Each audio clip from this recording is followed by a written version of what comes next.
जय हिंद साथियों, स्वागत है आप सभी का आज के इस नए वीडियो में, जिसमें हम दोस्तों चर्चा करने वाले हैं साइंस की।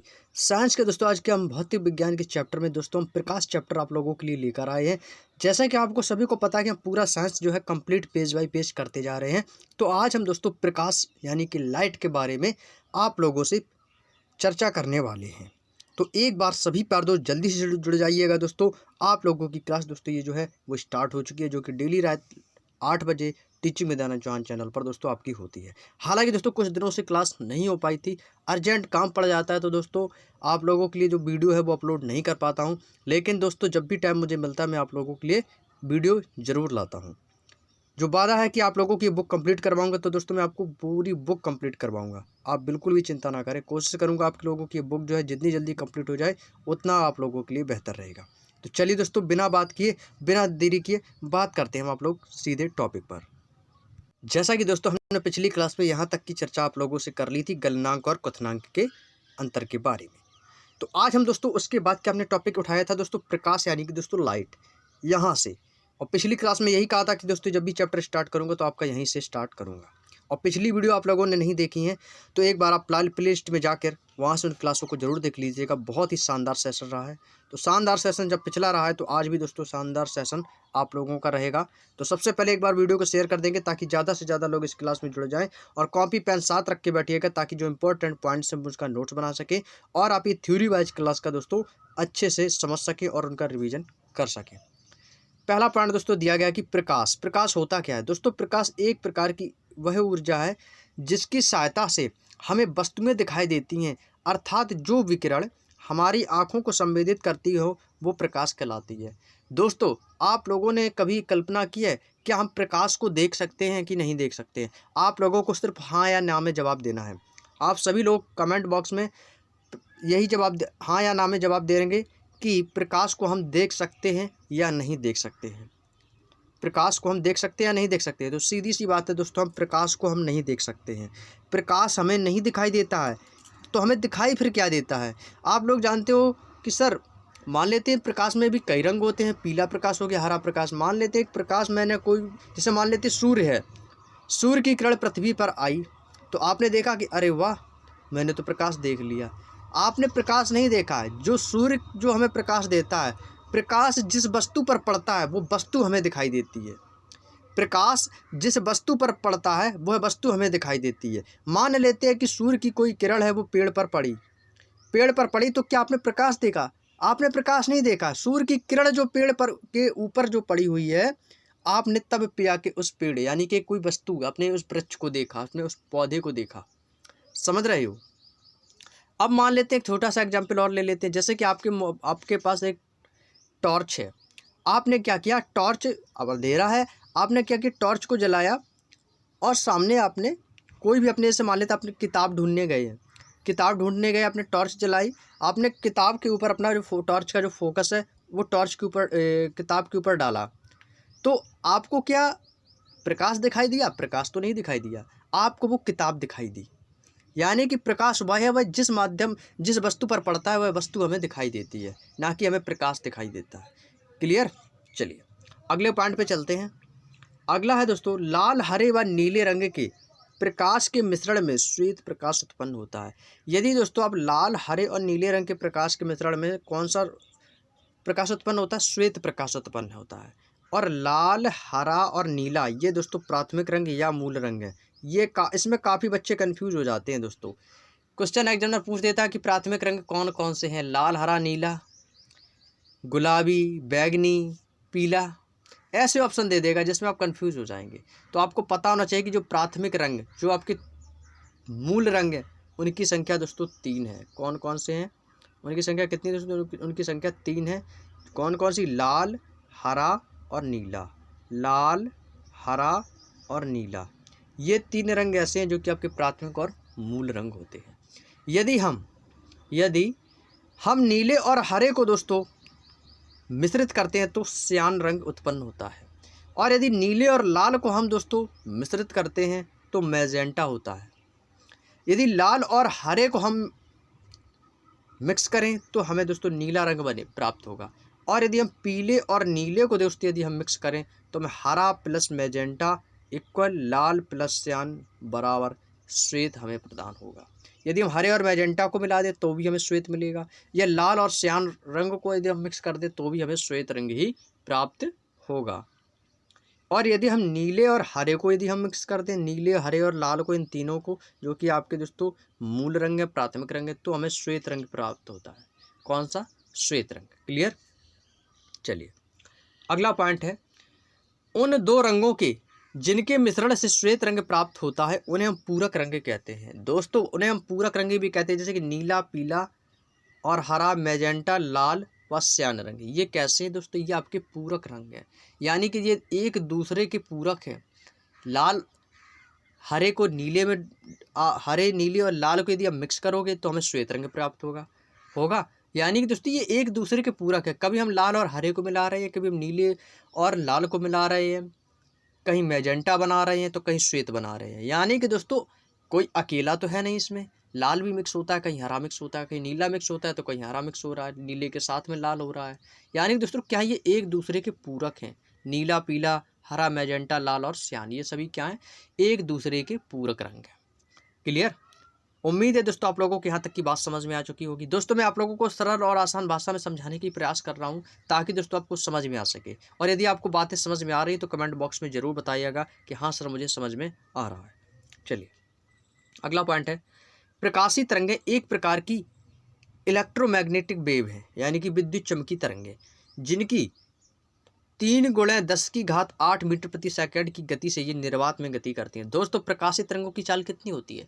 प्रकाश में तरंग की चाल कितनी होती है? सभी को पता है, 10th और 12th की क्लास में आप लोगों ने काफ़ी बार फिजिक्स में पढ़ा, 3 × 10⁸ मीटर प्रति सेकंड कितनी होती है? तो आप इसको नोट कर लीजिएगा, प्रकाश में तरंग की चाल कितनी होती है? 3 × 10⁻³ मीटर प्रति सेकंड। चलिए, और ये भी किस में गति करती है? निर्वात में। अगला पॉइंट है, जब किसी वस्तु को पूर्ण या आंशिक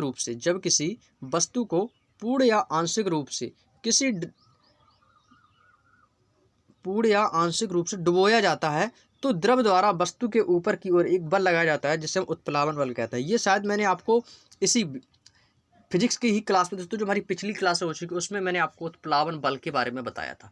जैसे मान लेते कि कोई वस्तु वो पूर्ण या आंशिक रूप से कोई द्रव में डूबी हुई है और उस पर हम अपना हाथ जो है उस वस्तु पर लगाए हुए हैं और उसको पूरी तरीके से हम उसको डुबोए हुए हैं, तो उस पर जो बल लगाया गया ऊपर से आपने जो हाथ लगाया है वो क्या है? उसको हम उत्प्लावन बल कहते हैं, जिसको अपथ्रस्ट बोलते हैं।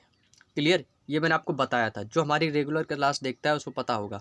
और आप लोगों ने यदि नहीं देखी हमारी पिछली क्लास है तो उनको जरूर देख लीजिएगा, प्लेलिस्ट में आपको सारी क्लासें मिल जाएंगी।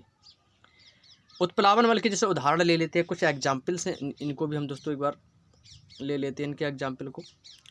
जैसे कि हाइड्रोजन गैस से भरा गुब्बारा ऊपर उठता चला जाता है क्योंकि गैस से भरे गुब्बारे का औसतन घनत्व वायु से कैसा होता है? कम होता है। सेकंड एग्जाम्पल है कि लोहे का टुकड़ा एक पारे में तैरता है जबकि पानी में डूब जाता है क्योंकि लोहे का घनत्व पारे से कम परंतु जल से ज़्यादा होता है। कोई एक लोहे का टुकड़ा लेंगे या पारे में डालेंगे तो पारा क्या होता है? HG होता है, तो उसमें आपका तैरेगा। और वही लोहे का टुकड़ा यदि आप पानी में डाल दोगे तो वह डूब जाएगा। क्यों? क्योंकि लोहे का घनत्व पारे के घनत्व और परंतु जल से ज़्यादा होता है। तीसरा है कि बर्फ़ का घनत्व जल की अपेक्षा कम होता है। बर्फ़ का जो घनत्व होता है वो जल की अपेक्षा कैसा होता है? कम होता है।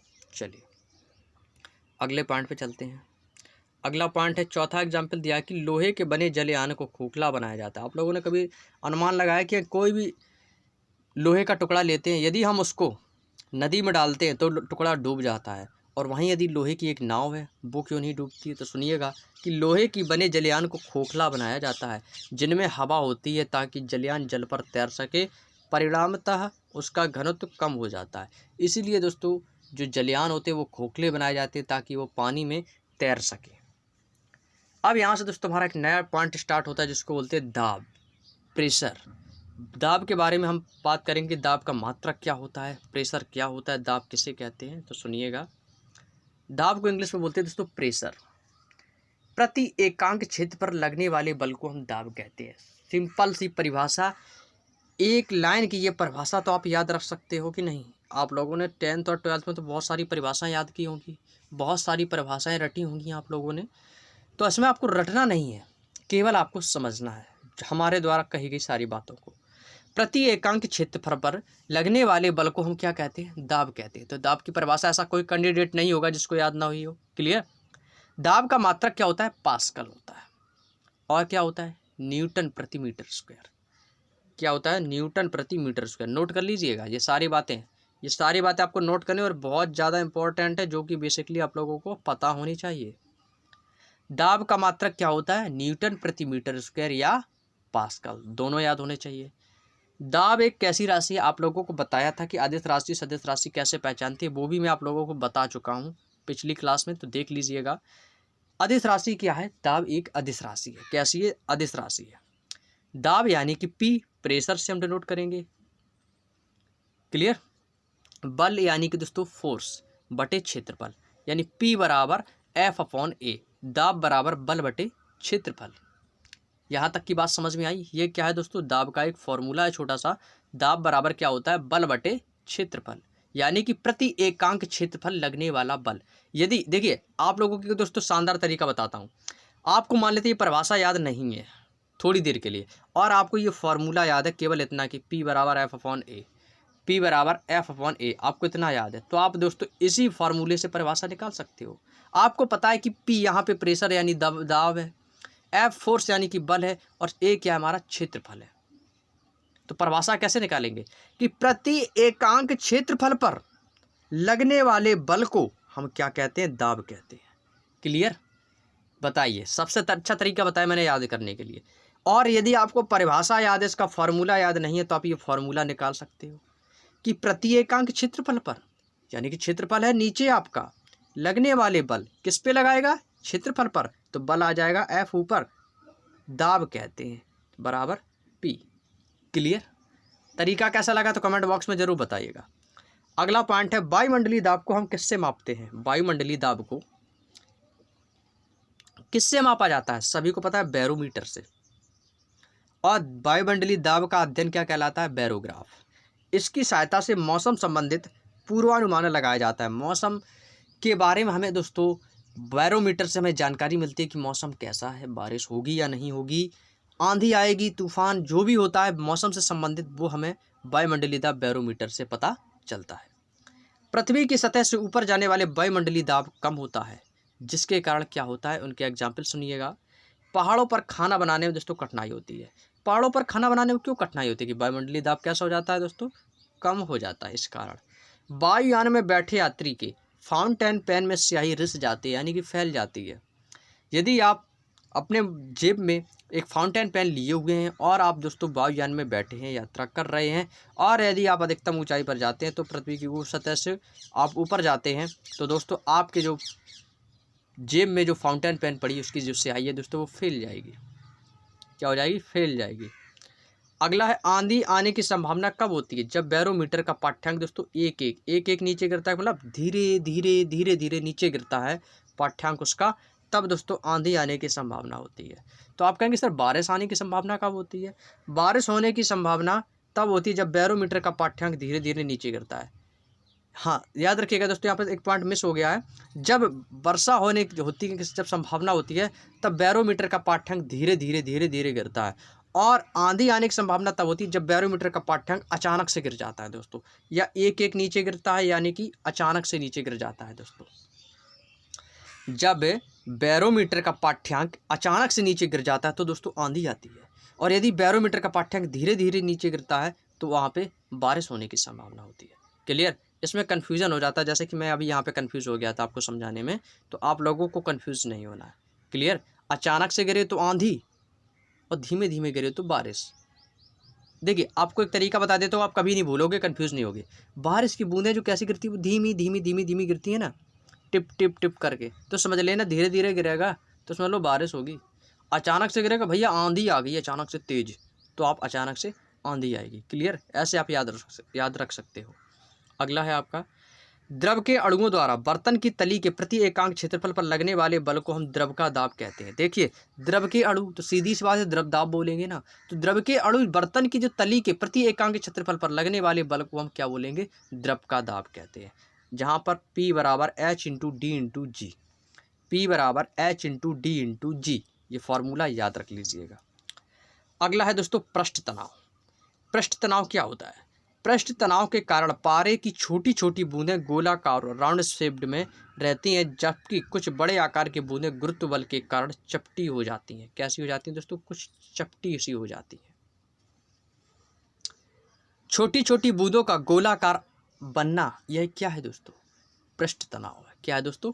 पृष्ठ तनाव है। क्लियर? चलिए अगले पॉइंट पे चलते हैं। अगला पॉइंट है, कुछ ऐसी खोखली नलियां जिनकी जो त्रिज्या है वे केस के समान अर्थात बल के समान बारीक होती हैं, उसे हम केस नली या दोस्तों कैपिलरी ट्यूब कहते हैं। केस नली में द्रव के ऊपर चढ़ने अथवा नीचे उतरने की घटना को हम केशिकत्व कहते हैं। ये दोस्तों मुझे बहुत अच्छे तरीके से याद है, ये सेम परिभाषा आपकी 12th की क्लास में थी केशिकत्व के बारे में। सेम परिभाषा लिखी थी कि केस नली में द्रव के ऊपर चढ़ने तथा नीचे उतरने की घटना को हम केशिकत्व या दोस्तों कैपिलैरिटी कहते हैं। ये परिभाषा समझ लो, आपकी 12th क्लास की दोस्तों ये परिभाषा आई है। अगले पॉइंट पे चलते हैं। केशिकत्व के उदाहरण हैं दोस्तों, कुछ एग्जाम्पल हैं कैपिलैरिटी के, ये भी आप याद रख लीजिएगा। पहला दोस्तों पॉइंट दिया गया है यहाँ पे, जो द्रव कांच को भिगोते हैं। किसको दोस्तों? जो द्रव कांच को भिगोते हैं वे कांच की केस नली में ऊपर की ओर चढ़ते हैं, जैसे कि जल। कोई द्रव उसको यदि हमने कांच में भिगोया तो वो कांच की केस नली से ऊपर की ओर चढ़ेगा। एग्जाम्पल के लिए आपका जल हो गया। सेकंड, जो द्रव कांच को नहीं भिगोते हैं और वो कांच की केस नली में नीचे की ओर गिरते हैं, वो आपका पारा Hg होता है। क्या होता है दोस्तों? Hg होता है, Hg, और जल H2O। लालटेन में मिट्टी का तेल केरोसिन के कारण ही ऊपर चढ़ता है। दोस्तों आप लोगों ने देखा होगा, पहले कुछ जगह अभी भी चल रही हैं दोस्तों लालटेन। आप लोगों के घर में भी दोस्तों लालटेन होगी। लालटेन में क्या करते हैं दोस्तों? केरोसिन, जिसको बोलते हैं मिट्टी का तेल, और मिट्टी का तेल डालते हैं। एक कपड़े के आकार की दोस्तों चपटी हुई एक बाती सी होती है, उसको दोस्तों हम क्या करते हैं? केरोसिन में भिगोते हैं, और उसमें हम दोस्तों क्या करते हैं? फिर उसमें हम दोस्तों आग लगाते हैं, और उसके ऊपर जो कांच का लैंप होता है वो हम लगा देते हैं, बंद कर देते हैं। तब वो जो हमारे लालटेन जो होती है ना, तो वो जलती रहती है। और नीचे दोस्तों एक डिबरी सी लगी होती है, जिससे हम कम ज़्यादा भी कर सकते हैं। तो जो आपकी लालटेन होती है ना, लालटेन जो केरोसिन तेल होता है जो जलता रहता है, वो ऊपर चढ़ता रहता है, वो भी आपका एक केशिकत्व की ही घटना होती है। नेक्स्ट सेकंड इंपॉर्टेंट पॉइंट है, वर्षा के बाद या सिंचाई करने के बाद किसान खेतों की जुताई कर देते हैं। आप लोगों जिसको हम बोलते हैं परिवट। क्या बोलते हैं? परिवट। गांव में बोलते हैं ना। अब जैसे मान लेते हैं किसान की कोई भी फसल उसने काट ली, अब खेत कैसा हो गया? खाली हो गया। तो क्या कहेगा? उसको पहले परिवट करेगा, यानी कि पानी लगाएगा, चाहे वो ट्यूबवेल वगैरह से लगाए या बारिश हो जाए, बारिश का इंतजार करे, कैसे भी दोस्तों वो क्या करेगा? पहले खेत को परिवट करेगा और उसके बाद खेतों की जुताई कर देता है, जिससे मिट्टी में बनी जो केस नलियाँ होती हैं, जो दरारें होती हैं टेढ़ी मेढ़ी सी, आपको ऐसा लगता है कि धरती फट गई है, वो आपकी केस नलियाँ होती हैं। वो केस नलियाँ वो टूट जाएं और पानी ऊपर ना आ सके और मिट्टी में नमी बनी रहे। इस कारण दोस्तों खेतों में परिवट की जाती है। क्लियर? बहुत ही आसान एग्जाम्पल दे रहा हूँ, जो कि हमारे दैनिक जीवन में ये सभी घटनाएं हो चुकी हैं, तभी जाके दोस्तों हमें सारी बातें समझ में आएंगी। चलिए, यदि आप लोग शुरू से हमारी क्लासों को देख रहे हैं और वीडियो को देखिए शुरू से कंप्लीट जब तक नहीं देखोगे, तब तक हमारे द्वारा कही गई एक भी बात आपको समझ में नहीं आएगी। तो वीडियो को जो है शुरू से कंप्लीट देखें, तभी आपको सारी बातें समझ में आएंगी। कोई भी डाउट हो, कोई भी क्वेश्चन हो, तो बेझिझक कमेंट बॉक्स में पूछ लिया करें आप लोग। सेकेंड पॉइंट है, पौधे जड़ों द्वारा मृदा यानी मिट्टी, सॉइल से जल अवशोषित करते हैं, और यह जल केस नलियों से गुजरकर विभिन्न भागों तक पहुंच जाता है। आप लोगों ने कभी सोचा है कि हम पौधों को जब जल देते हैं तभी तो पौधे बढ़ते हैं? यदि पौधों को आप जल नहीं दोगे तो पौधे कैसे बढ़ेंगे? मुरझा जाएंगे। तो पौधे द्वारा जो मृदा यानी कि मिट्टी, और हम जल भी पौधों में जल देते हैं, तो दोस्तों कभी पौधे के ऊपर नहीं डालते हैं। पौधे को क्या देंगे? जहाँ पर पौधे को आसपास जो हम गड्ढा करते हैं, उस मिट्टी में दोस्तों हम जल को देते हैं। मिट्टी में क्यों जल देते हैं? क्योंकि मिट्टी में हम जल देंगे तो जल जो है, मिट्टी जो है सॉइल, वो जल को अवशोषित करेगी, और वह जल कहाँ पर जाएगा? पौधों की नीचे मिट्टी की केस नलियों में, जब केस नलियों से गुजरता हुआ उस भाग में जड़ तक पहुँच जाता है। ये हमेशा दोस्तों याद रखिएगा। हम जब भी मिट्टी में पानी डालते हैं तो मिट्टी क्या कर लेती है? उस पानी को सोख लगती है, और वो पानी सीधा कहाँ चला जाता है? वो केस नलियों में चला जाता है और उस पौधे की जड़ तक पहुँच जाता है। नेक्स्ट है, पेन की निब बीच से चिरा होता है। दोस्तों जो आपने फाउंटेन पेन होता है, स्याही वाला पेन, वो दोस्तों देखेंगे जब भी आप कभी भी दोस्तों मार्केट में लेने जाइएगा, वो दोस्तों बीच में चिरा हुआ होता है। कैसा होता है दोस्तों? पेन की निब आपको बता देता हूँ, कुछ इस प्रकार से होती है। आपकी पेन की जो निब होती है कुछ इस प्रकार की होती है। आपको थोड़ा एक एग्जाम्पल दिखा देता हूँ। ये बीच में दोस्तों ऐसी चिरी सी होगी, यहाँ पे बीच में यहाँ पे दोस्तों कुछ चिरी सी होती है पेन। इस प्रकार से दोस्तों आपकी जो है फाउंटेन पेन होती है। समझ गए या? तो वो बीच में क्यों चिरी होती है? वो इसी छोटी सी बारीक केस नली बनाई जाती है, जो कि केस नली द्वारा स्याही निब तक चढ़ जाए।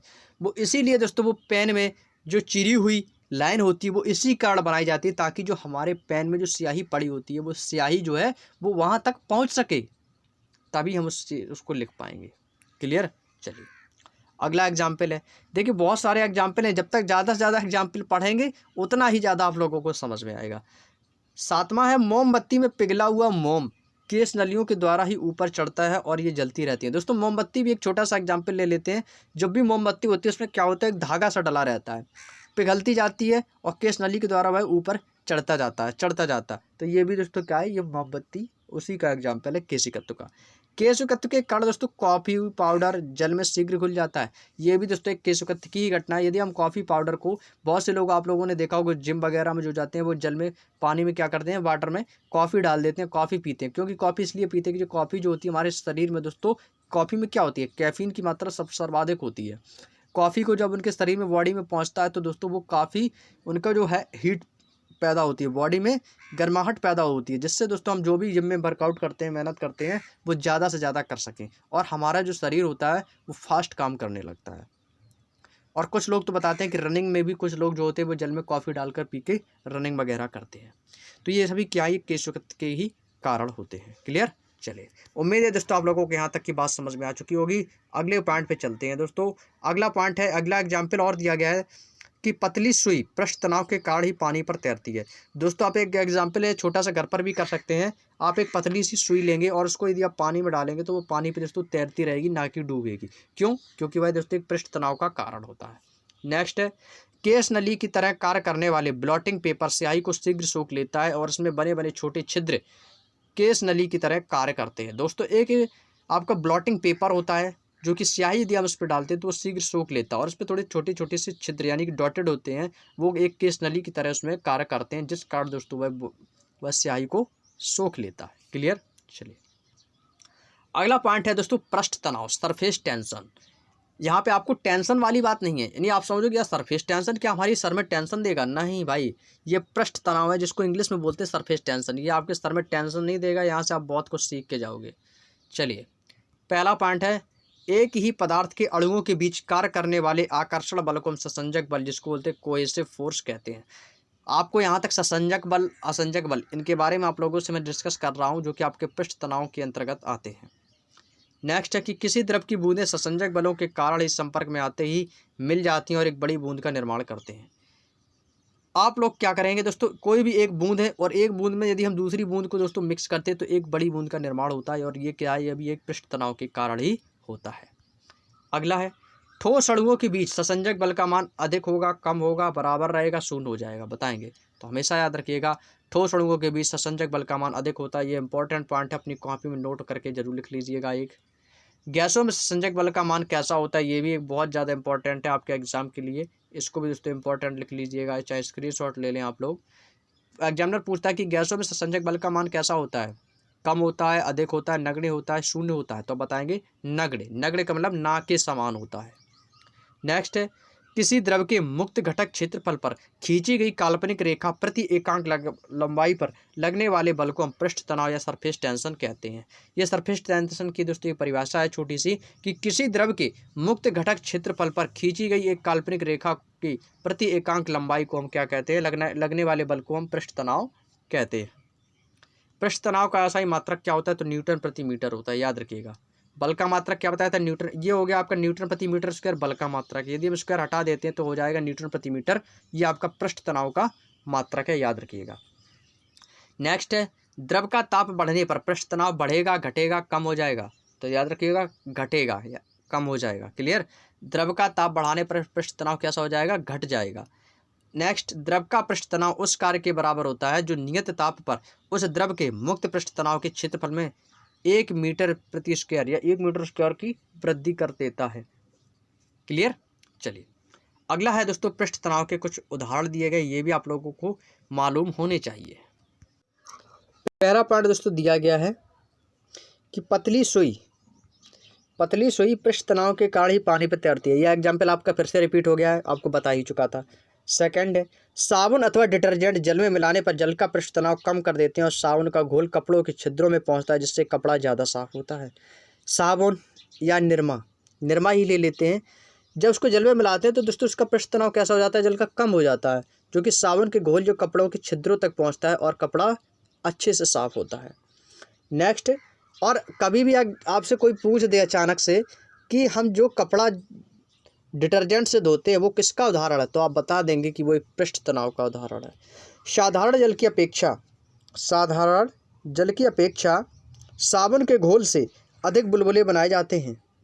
सीधी सी बात है कि साधारण जल की अपेक्षा साबुन के घोल में अधिक बुलबुले बनाए जा सकते हैं। गरम सूप का पृष्ठ तनाव कम होने के कारण जीभ के ऊपर सभी भागों में अच्छी तरह फैलता है, अतः गरम सूप अधिक स्वादिष्ट लगता है।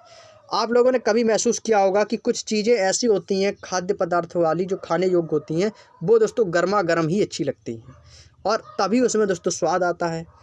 कोई भी चीज़ हो, चाहे आपका खाना ही क्यों ना हो, खाना यदि गर्मा गर्म खाएंगे तो दोस्तों उसका स्वाद अलग होगा, और वही खाना दोस्तों आप ठंडा खाना खाएंगे तो उसमें स्वाद नहीं मिलेगा। तो ये भी दोस्तों एक पृष्ठ तनाव का ही कारण है। नेक्स्ट है वर्षा की बूंदें पृष्ठ तनाव के कारण ही गोलाकार होती हैं। बारिश की बूंदें कैसी होती हैं, गोल ही होती हैं, गोलाकार होती हैं, तो वो भी दोस्तों एक पृष्ठ तनाव का कारण ही है। नेक्स्ट है शांत व स्थिर जल की सतह पर मच्छरों के जो लार्वा होते हैं वो दोस्तों जल में तैरते रहते हैं और पानी में मिट्टी का तेल छिड़क देने पर उसका पृष्ठ तनाव कम हो जाता है, जिससे लार्वा पानी में डूबकर मर जाते हैं। वह कौन सी मछली है जो मच्छरों की लार्वा को खाती है, वह कौन सी मछली है मच्छरों के लार्वा को जो खा जाती है, तो वो है गैम्बूजा मछली है। याद रखिएगा, ये एग्जाम में आपके आ चुका है कि वह कौन सी मछली है जो मच्छरों के लार्वा को खा जाती है, तो वह है गैम्बूजा। क्लियर। चलिए ये एक नया क्वेश्चन था जो कि आपको बता दिया है। अगला पॉइंट यहाँ से स्टार्ट होता है कार्य, ऊर्जा एवं शक्ति। कार्य यानी वर्क, ऊर्जा energy and power. Work, energy and power के बारे में कि कार्य किसे कहते हैं, ऊर्जा किसे कहते हैं, शक्ति किसे कहते हैं, कार्य का मात्रक क्या होता है, ऊर्जा का मात्रक क्या होता है, शक्ति का मात्रक क्या होता है, इसके फॉर्मूले क्या होते हैं, ये सारी चर्चा आप लोगों को इसी वीडियो में बताने वाला हूं। दोस्तों यदि आप लोगों को वीडियो काफ़ी एनर्जेटिक लग रहा हो तो प्लीज़ दोस्तों वीडियो को ज़्यादा से ज़्यादा लाइक कीजिएगा, लोगों के पास शेयर कीजिएगा इस वीडियो को, और यदि आप चैनल पर पहली बार विजिट किए हो, पहली बार हमारी क्लास को देख रहे हो, तो आप चैनल को सब्सक्राइब करके बेल आइकन को ऑन जरूर कर लें ताकि आने वाली वीडियोस का नोटिफिकेशन आपके पास सबसे पहले पहुंचे। चलिए दोस्तों पहला पॉइंट बात करेंगे बल लगाकर किसी वस्तु की बल की दिशा में विस्थापित करने की क्रिया को हम कार्य कहते हैं, और कार्य एक अदिश राशि है जिसका एसआई मात्रक जूल होता है। पहला पॉइंट हमने उठाया कार्य किसे कहते हैं दोस्तों, कार्य करने की क्षमता को हम क्या कहेंगे, ऊर्जा कहेंगे। तो कार्य किसे कहेंगे, वो तो आपकी एक ऊर्जा की अलग परिभाषा हो गई। ठीक है, तो सबसे पहले हम जानेंगे कि कार्य होता क्या है। कार्य हम किससे करते हैं, जब बल लगाकर ही तो कार्य करेंगे। जैसे आपसे किसी ने बोल दिया कि जाइए इस बोरी को उठा के एक स्थान से आपको दूसरे स्थान पर रखना है, ठीक है, तो आप जब उस बोरी को उठाएंगे तो बोरी उठाने के लिए आप ऐसे थोड़ी उठा दोगे, उसके लिए आपको बल लगाना पड़ेगा, फोर्स लगाना पड़ेगा। जब आप बल लगाएंगे तभी तो वो दोस्तों वो बोरी जो है वो आपसे उठेगी। यानी कि बल क्या है, बल लगा वस्तु क्या के ऊपर यदि हम कोई भी बल की दिशा में विस्थापित करते हैं, जिस दिशा में, यदि मान लेते हैं कोई भी वस्तु यदि आप उसमें धक्का लगाएंगे तभी वो खिसक कर एक स्थान से दूसरे स्थान पर पहुंचेगी। तो जो आप बल लगा रहे हो, आपने उस बल के बीच में जो कार्य किया है वो है दोस्तों आपका कार्य कहते हैं। और कार्य एक अदिश राशि जिसका एसआई मात्रक जूल होता है। कार्य का फॉर्मूला होता है दोस्तों बल गुणा बल की दिशा में विस्थापन। बल गुणा बल की दिशा में विस्थापन। विस्थापन का मतलब ये होता है, बल की दिशा में विस्थापन आपको ये दर्शाता है कि बल की दिशा में किया गया कार्य वो आपका हो गया विस्थापन। तो कार्य बराबर बल गुणा बल की दिशा में विस्थापन। अगला है किसी वस्तु के कार्य करने की क्षमता को ऊर्जा कहते हैं। ये था कार्य। अब जो आपने कार्य कर रहे हो वो कार्य करने में जो आपकी क्षमता कैपेसिटी है उसको हम बोलेंगे एनर्जी, पावर। और ऊर्जा कैसी है, ये भी एक अदिश राशि है, इसका एसआई मात्रक जूल होता है। याद रखिएगा, कार्य का मात्रक जूल होता है और ऊर्जा का मात्रक भी जूल होता है। कार्य द्वारा प्राप्त ऊर्जा को हम यांत्रिक ऊर्जा कहते हैं और ये दो प्रकार की होती हैं। एक होती है आपकी गतिज ऊर्जा और दूसरी होती है आपकी स्थितिज ऊर्जा। गतिज ऊर्जा स्थितिज ऊर्जा होती क्या, ये भी आप लोगों को मैं बताऊंगा। गतिज ऊर्जा क्या होती है, पहला पॉइंट है कि गति करती हुई किसी वस्तु में उसकी गति के कारण जो ऊर्जा उत्पन्न होती है उसको हम गतिज ऊर्जा कहते हैं, नेटिक एनर्जी। गतिज यानी कि दोस्तों कोई वस्तु उसको गति कर रही है और गति करते ही करते इसमें दोस्तों ऊर्जा उत्पन्न हो जाए तो वो आपकी क्या हो जाएगी, गतिज ऊर्जा। सीधी सी बात। एग्जाम्पल होता है के ई बराबर हाफ mv²। के ई क्या है दोस्तों, ये आपकी गतिज ऊर्जा को दर्शाती है, के ई, जिसको इंग्लिश में बोलते हैं नेटिक एनर्जी। नेटिक एनर्जी ये आपकी के ई हो गया। तो के ई बराबर 1/2 mv² या हाफ mv² भी बोलते हैं। ये गतिज ऊर्जा का फॉर्मूला हो गया। क्लियर। चलिए अगला है स्थितिज ऊर्जा। क्या होती है स्थितिज ऊर्जा को हम दोस्तों बोलते हैं पोटेंशियल एनर्जी। क्या बोलते हैं दोस्तों, पोटेंशियल एनर्जी। यानी कि किसी वस्तु में उसकी स्थिति और अवस्था के कारण उसमें जो कार्य उत्पन्न होता है उसको दोस्तों हम स्थितिज ऊर्जा या दोस्तों पोटेंशियल एनर्जी कहते हैं, जिसको बोलते हैं PE बराबर mgh। जहाँ पर m आपका द्रव्यमान है, g आपका गुरुत्वजनित त्वरण है और h हाइट यानी कि दोस्तों ऊंचाई है। यानी कि किसी वस्तु में उसकी स्थिति और अवस्था के कारण उसमें जो कार्य उत्पन्न होता है उसको दोस्तों हम पोटेंशियल एनर्जी कहते हैं। अगला है एग्जाम्पल। आप जो लिखे हुए हैं इनको नोट कर लीजिएगा, फॉर्मूले भी लिख लीजिएगा। ऊर्जा ना तो उत्पन्न की जा सकती है ना ही नष्ट। ये परिभाषा 12th क्लास में दोस्तों बहुत बार मैंने आप लोगों को बताया। 12th क्लास को यदि आप लोगों ने अच्छे से फिजिक्स पढ़ा है तो आप किसी भी बंदे को अब जो कंपटीशन की तैयारी कर रहा है उसमें फिजिक्स में से कभी भी कोई भी प्रॉब्लम क्रिएट नहीं हो सकती। मैं दावे के साथ कह रहा हूँ यदि आपने 12th की क्लास में फिजिक्स अच्छे से पढ़ी है, क्योंकि पूरा सिलेबस बस वही दिया गया है, पूरा सिलेबस है आपका। यदि आप लोगों ने अच्छे से पढ़ा होगा तो आप लोगों को एग्जाम में कभी भी साइंस में दिक्कत नहीं हो सकती। सुनिएगा, ऊर्जा ना तो उत्पन्न की जा सकती ना ही नष्ट की जा सकती है। इसे केवल एक रूप से दूसरे रूप में बदला जा सकता है, जिसको हम ऊर्जा संरक्षण का नियम कहते हैं। ये 12th की क्लास में है कि नहीं है बताएंगे। ये 12th की क्लास में ये परिभाषा है कि नहीं है।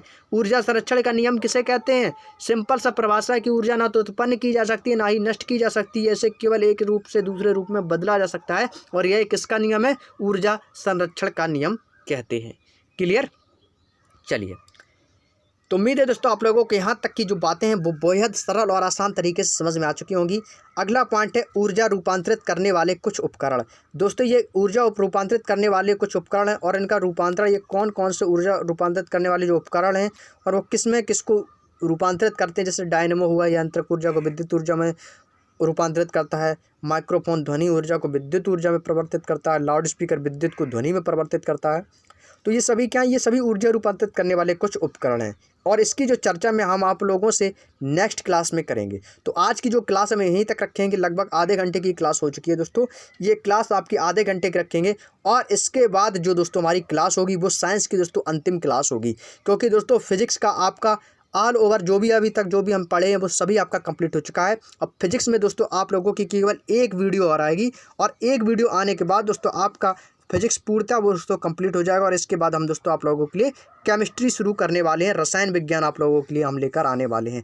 अब आप लोगों की दोस्तों एक वीडियो और आएगी, केवल अंतिम वीडियो बची हुई है, केवल लास्ट वीडियो आने को है फिजिक्स की बस। इसके बाद आपको फिजिक्स की वीडियो नहीं मिलेगी, इसके बाद आपको केमिस्ट्री का सेशन स्टार्ट हो जाएगा। केवल एक वीडियो और आएगी आपकी बस।